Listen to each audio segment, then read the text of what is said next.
गणेश आणि अंबादास समतोल फाउंडेशनच्या शिबिरात भरती झाले. जरा नाखुशीनेच, पण नंतर त्या वातावरणात मिसळलेही.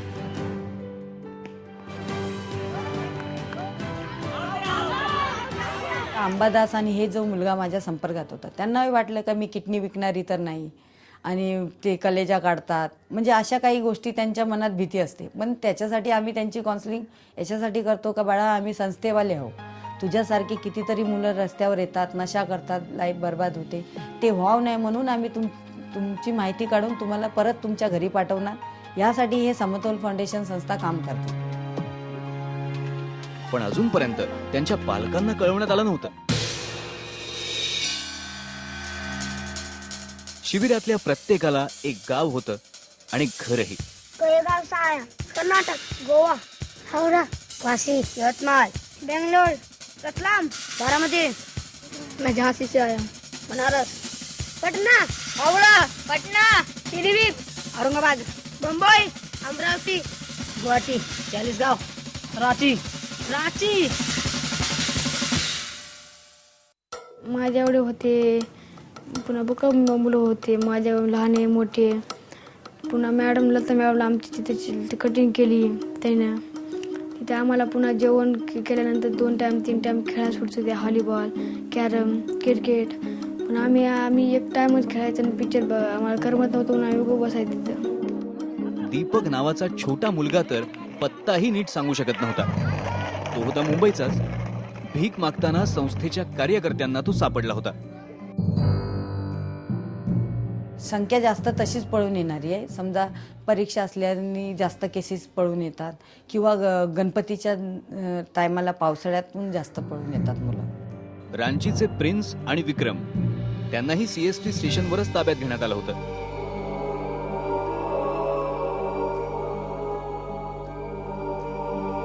हम लोग तो मतलब ये स्कूल जा रहा था, तो इसका स्कूल देर हो गया था, तो मैं निकला तो ये बोला कि मतलब हम लोग को घूमने का मन था, पहले ही से प्लान था हम लोग का.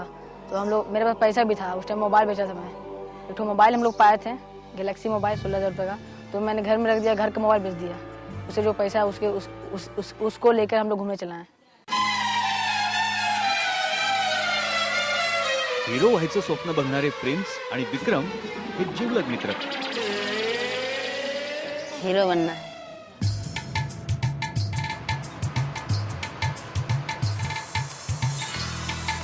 हाँ तो बनने के लिए आया था, बनने ही के लिए, लेकिन यहाँ पे भी बंद है. मगर यहाँ पे बंद हो गया.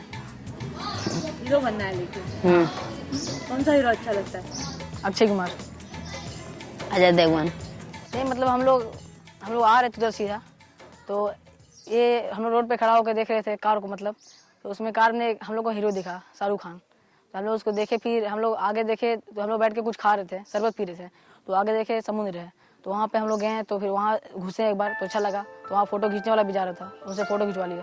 मुंबई का समुद्र से नमक बनता है, तो उसको पानी को देखे थे, हम लोग एक बार चेक के देखे तो पूरा नमक जैसे पूरा लगा. हम लोग ये तो इधर था और मैं अंदर घुस गया था. गणेश आणि अंबादास दोघांची ही स्वप्न यांच्यापेक्षा फार वेगळी नव्हती. काही दिवसांनी इथल्या जवळपास प्रत्येकाला आपापले पालक भेटणार होते, त्याची कल्पना त्यांनाही नव्हती. ही अचानक भेट घडवून आणण्याचा कार्यक्रम लवकरच होणार होता. माझे 15 दिवस निघून गेले.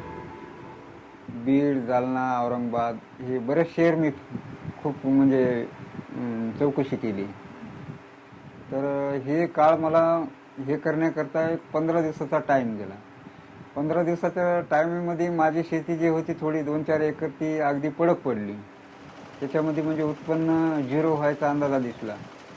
मग ह्या हिशोबाने मी दुसऱ्या दिवशी बैल शेताकडे घेऊन गेलो आणि आऊत हाणायला सुरुवात केली. सुरुवात केल्याच्या नंतर जाधव साहेबांचा फोन आला. जाधव साहेबांचा फोन आल्यानंतर मग जाधव साहेबांनी विचारलं की हे नंबर कोण्या गावी लागला. तर मी म्हणलं सुप्पा गावी. म्हणजे खेडेगावची म्हणजे एकदम भडकन पुढची स्टेप सांगतात, पूर्ण ॲड्रेस पत्ता सांगू शकत नाही. त्यांनी तसं नाही म्हणले, मी जे विचारतो हे योग्य पद्धतीनं मला उत्तर द्या आणि तुमचा पूर्ण पत्ता सांगा. ठीक आहे सर म्हणलं. ठीक आहे सर म्हणल्यानंतर मग त्यांना मी सांगितलं परभणी जिल्ह्यामध्ये गंगाखेड तालुका आहे आणि मुक्काम पोस्ट सुप्पा आहे, ही माझा पत्ता आहे.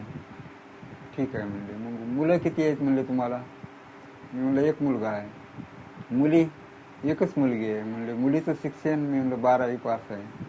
मुलगा? मी म्हणलं 7वीमध्ये सध्या शिकत आहे म्हणलं. 7वीमध्ये असतानाच ते असं घडलं म्हणलं आमचं. तर ठीक आहे म्हणले, काय अडचण नाही, तुमचा मुलगा आमच्याकडे आहे.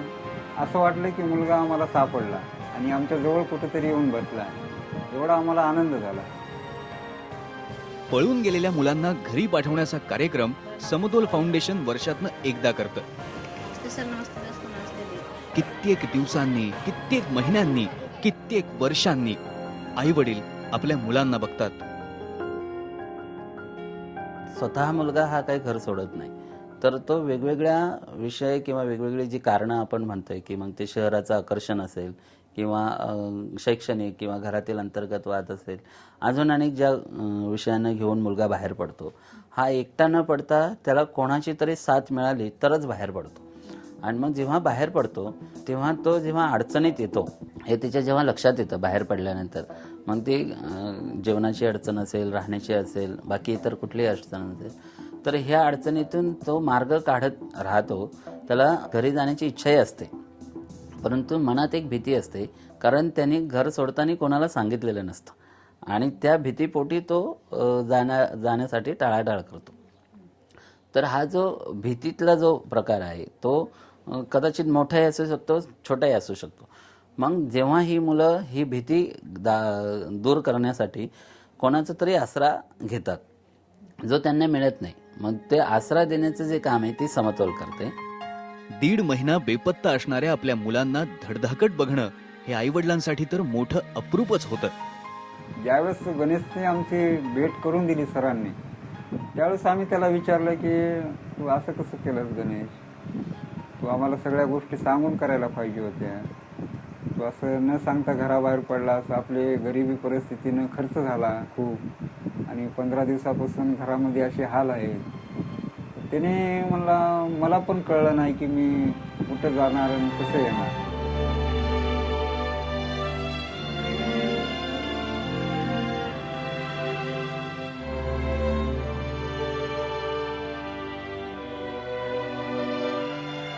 हा रडा की आई वाग कसा गेलास तू म्हणलं की माझ्या गळ्याला धरून रडा, आई मी कसं गेलो की कसं नाही की मी कसा गलतीने गेलो की. मग बहिणीला रडा घेऊन ताई मी कसं गेलो की कसं नाही की. तुला ती विचारतात ताई तुला कसं वाटत होतं बहिणीला. ती म्हणली मला करमत नव्हतं वागा तू गेल्यावर. असं तिचं हुर्द भरून येऊ लागलं, रडू लागली पुन्हा बहीण बी. असं आता ती काढणं मला आता पण असं डोळ्याला धारा येतात. आता पण असं का नाही तुम्हाला सांगते, जरा शिक नाही आलं ना वाटतं माझं लेकरू अजून कुठे गेलं असं. आता पण मी असं डोळ्याला धार येतं, अशी माझी पोरगी रडत होती. आज गणेश 8वी इयत्तेत शिकतोय, पण अंबादासने शाळा सोडली ती सोडलीच. तो आता असतो रिक्षेवर.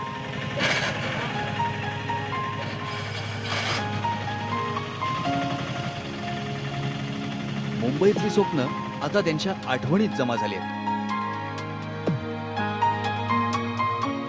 वास्तवाचे चटके बसण्याआधीच त्यांना भान आलं आणि त्यांनी मुंबई सोडली. दुर्दैवानं हे भान 10 लाखातल्या फक्त 1% मुलांच्या वाट्याला येतं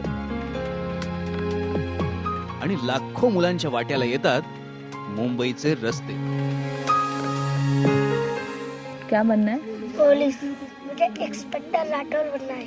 CID बनने का है मेरे को, देश की रक्षा करने के लिए. सर की तरह एक संस्था खोलना चाहता हूँ, पढ़ लिख के बड़ा होकर, और गरीब बच्चों का सहारा बनना. मेरे को फौजी बनना है. मैं बनूंगा 2 नंबर 1. मैं डॉक्टर बनना चाहता हूँ, गरीब इंसान का मदद करना चाहता हूँ. मैं डॉक्टर बनना चाहता हूँ. मैं वकील बनना चाहता हूँ.